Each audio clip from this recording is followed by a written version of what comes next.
And what we're left with is a Toyline with all the right ingredients, but not enough time.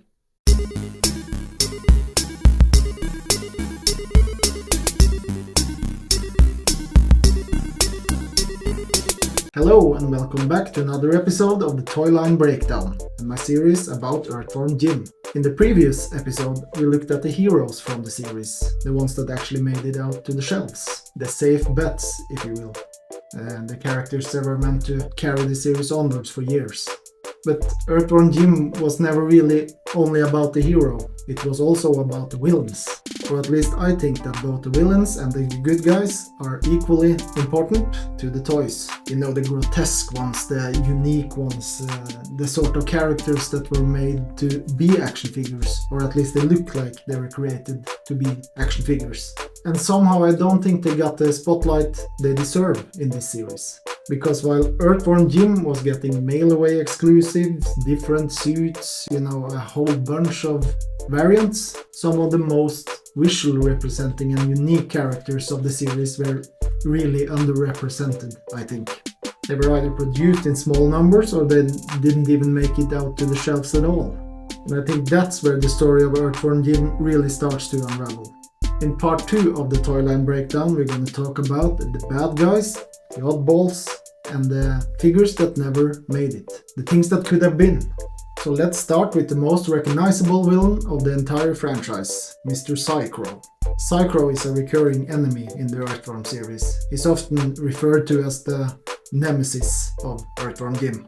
And since crows are the arch nemesis of earthworms everywhere, I think it fits perfectly. And as a toy, yeah, he should have been a slam dunk. And I really think he is a slam dunk as a toy. The design of this character is fantastic. He has some fun proportions, a big beak, and a whole bunch of attitude. This is the sort of figure you spot from across the toy store, you know. If you play the video games, there are no mistakes in who this is. This is Psycrow. To me, this character feels like a proper villain. He feels like an arch enemy or a nemesis, and it fits perfectly in the Earthworm Jim series. And you know, in a toy line which leaned so hard on having different variants and unique variants of the main character, you also need a real heavy hitter of a main villain, and I think they did fine on that. As to the quality of this figure, I think it's awesome. This is also Playmates at their finest, I think.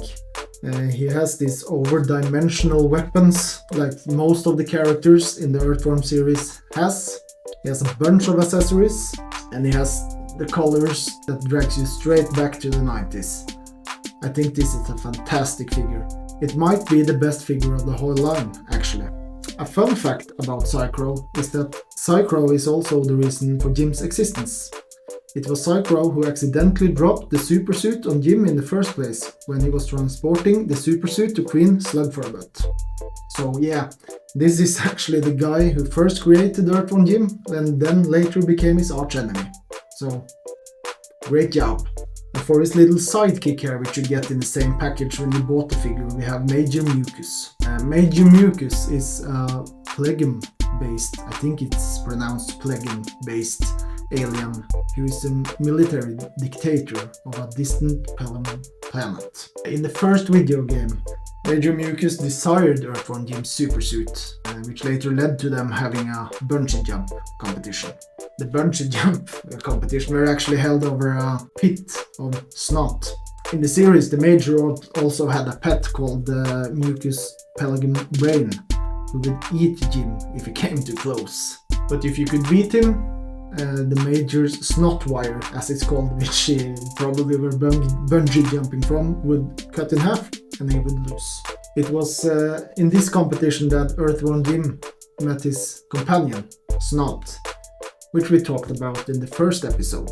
One thing that I do find weird about this is that Major Mucus is actually one of the few figures who appeared in both the first game, but not in the cartoon. And since the toy line is heavily leaned on the cartoon, I think he's a bit of a weird choice, but he works perfect as a sidekick in this package. Next up of the bad guys here we have Bob and number 4. And if you're not really familiar with the series, you might be thinking, what the heck is Bob doing with a goldfish? Well, that's the thing, my friends. Bob is the goldfish. That's right, this is the action figure and this is the accessory. He's actually called Bob the Killer Goldfish. And Bob the Killer Goldfish is featured as a boss in all 3 of the console games. Bob, being just a goldfish, he rides around in a small glass bowl, but he gets different kind of feline minions, and in particular number 4. These feline minions will do all the work for him, so he just commands them. In the cartoon series, his planet is, or his home planet is La Planeta de Agua. And like Major Mucus, also he wants to get his hands on, or he doesn't really have hands, but he wants to get Earthworm Jim's super space suit, so that he can have hands and legs. Like most of the characters in this line, this also has a real unique and detailed sculpting. His main feature is that you can push a button on the back of him, which makes him throw the goldfish ball, or throw Bob. I think they did such a fine job on these characters because unlike many other series, which many of the characters look a bit the same with some variants, these are actually really unique. They're completely different and completely different sculptings, also completely different accessories. So these are some amazing figures. A couple of fun facts about Bob the character is that in the cartoon series he was voiced by a guy named Jim Cummings. He's also the same guy who voiced Psycrow. So yeah, the same guy voiced both of these guys in the cartoon. Bob is also the only antagonist to appear in all of the Earthworm Jim games, including the handheld version. Now last up here we got Henchrat. Henchrat is an enemy of Earthworm Jim and is a large mutated rat with glowing red eyes. He's often wearing bulky armor and he's at the service of Evil the Cat. Henchrat is actually a figure who were created for the television animated series. And in the cartoon series he serves as Evil the Cat's servant, or mindless rodent lackey as it says on the description. In the video game, Henchrat made his appearance later in the game Earthworm Jim 2, where he serves as Evil the Cat's henchman during a boss battle.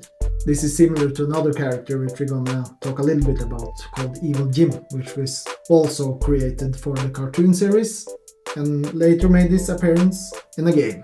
A fun fact about Henchrat is that even though he gets abused, he always responds to Evil the Cat with "thank you."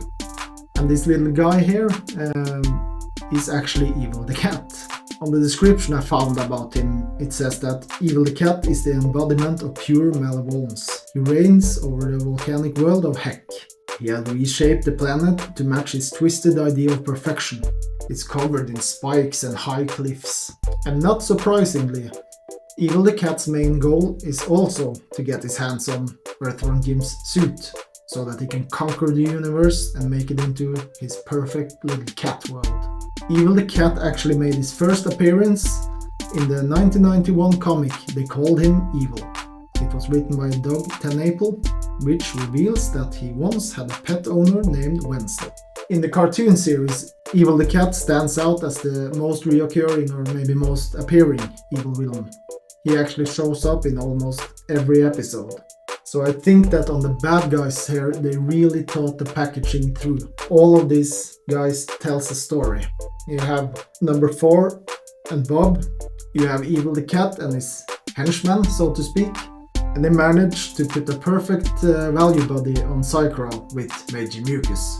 I don't see anything that really doesn't work here. I think this is awesome figures, and I think the bad guys here are perfect. The only thing I really wish they had done was to make more. It's such a shame to see something like this cancelled after only one wave, because the plans for the next wave, oh boy were they good. There were actually several characters, vehicles and add-ons which were pitched by Playmates, but later cancelled. Some of these ideas were moved up onto the second wave, but unfortunately the second wave also were ultimately cancelled. I thought we could have a look at all the cancelled figures and things that I could find information about. First up we have the Crazed Cycle. The Crazed Cycle is a vehicle used by Earthworm Jim. in addition to his pocket rocket.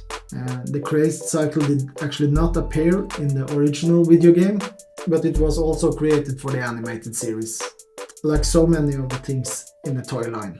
Next up we have the Worm Thrower. Now, this is a funny looking vehicle, and maybe you think it bears resemblance to something you've seen before? Well, that's absolutely correct. This is actually a version of the classic Teenage Mutant Ninja Turtles pizza thrower. Many of the toy companies reused things in the 90s. And a fun fact about this is that they actually made a version for the Chicken Run series as well. Man, I would have loved to see this come to life. Here we have Samurai Earthworm Jim. This figure sort of reminds me of the Cyber Samurais of the TMNT series from about the same time, so maybe they've used some inspiration one way or the other, but this one also didn't make it, and that's too bad. Here we have Harness Jim, and some sites actually call this guy Copterhead Jim. I don't know if that's a thing where you were supposed to spin his head or something. That would have been awesome. I think the thing I actually like most here is this version of Snot, with the pilot goggles and hat.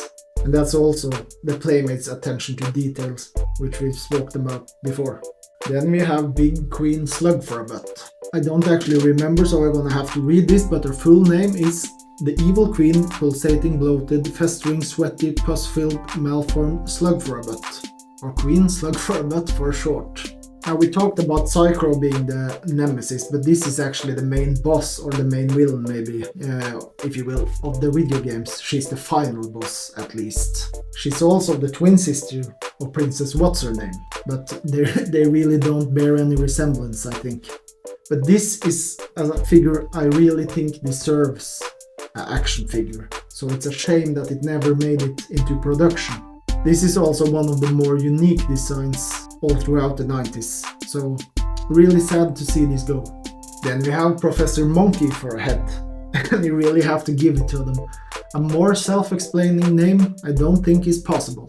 The Professor is actually the one who invented the suit that ultimately lands on Earthworm Jim, which we've gone through before. When Psycrow was transporting the suit to the Queen, he actually lost it, and that's what started the whole franchise. This is the Hamstinator. The Hamstinator is one of several resident superheroes of Turlock. Despite his status as a superhero, you really don't see him do any superhero stuff really. But cool looking guy, I think. And here we have Evil Jim. Evil Jim is an evil copy of Earthworm Jim. He was created by a horrible toxic waste photocopier accident, and he claims to be Jim's exact opposite in every way. This is also a figure I really would love to see come to life. There's some pictures of some prototypes and hard copies floating around. This is the kind of figure you should give a kidney to have in your collection, I think. At least I would. Then we have Chuck and Fifi. And when I read this guy's description, it really made me laugh. It says, large and hygiene challenged. Chuck owns and operates the city-sized junkyard New Junk City. And Fifi is his rabid poodle dog. It's quite a funny combination.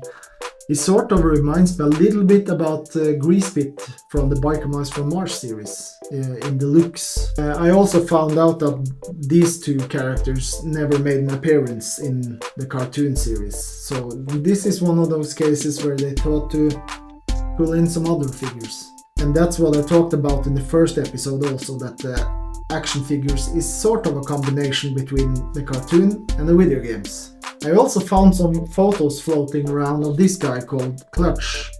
Now, I wasn't really able to find much information about him, so if any of you have some information about what this is and where he's from, please let me know in the comments. Now, when we look at the good guys, the bad guys, and the things that never were produced, it's hard to believe that the Earthworm Jim line was cancelled because of bad designs and bad decision in that ways. If anything, I think it's exactly the opposite, actually. The characters, they were so weird and quirky, and it almost feels like they were tailor-made to be action figures. But unfortunately, the timing and the market were changing so quickly. Also, the toy industry were rapidly changing in the 90s. And I think this actually stopped the line from growing into what it could have been. In the end, I don't think Earthworm Jim disappeared because people forgot about it. It just simply disappeared because the moment passed, and what we're left with is a Toyline with all the right ingredients, but not enough time. Now if you can't get enough Earthworm Jim, I suggest you take a look at Premium DNA's Earthworm Jim figure line. These are modern figures of the series, and they're on a different level. If you're into modern toys, this is the perfect line for you. The Toyline breakdown will be back next Sunday. Next week, we're diving into one of the most strange and underrated series of the 90s, the Pirates of Dark Water.